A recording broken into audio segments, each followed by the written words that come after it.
Vous ignoriez que le carburant pour fusée se composait à plus de 80% d'alcool de prune artisanal? C'est normal. Bienvenue dans la Minute Inculte. Numéro 2. Le métal en 10 points.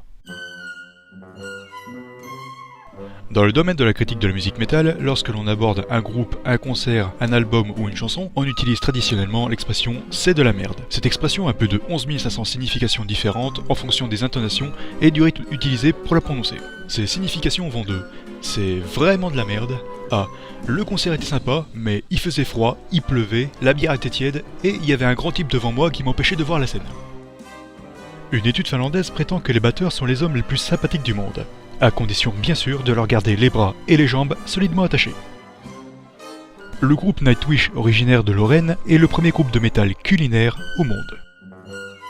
Le métal est bel et bien un style de musique satanique. L'Évangile selon saint Matthieu aborde longuement le thème de la guitare électrique et de ses différentes utilisations lors de rituels démoniaques. On y apprend aussi que Lucifer lui-même était bassiste.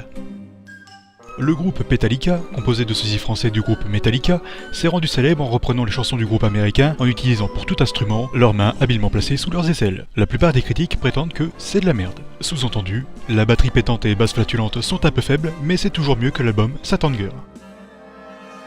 Lors du dernier Hellfest, seulement 200 000 litres de bière ont été consommés, contre plus de 800 000 litres de thé à la camomille.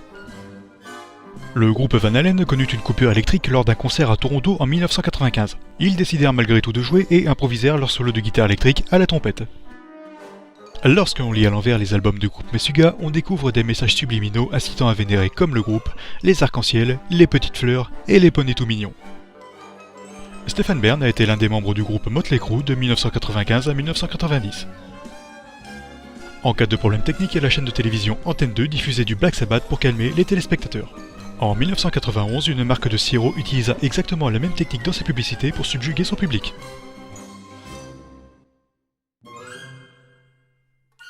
Là normalement je devrais vous implorer de vous abonner et de me mettre un pouce vert, mais j'ai peur de devenir trop commercial, et personnellement je me contenterai d'un index et d'un petit doigt levé.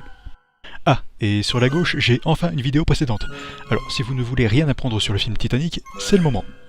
Et sur la droite, je crois que ça doit être du Black Sabbath pour vous calmer, mais je ne suis pas trop sûr.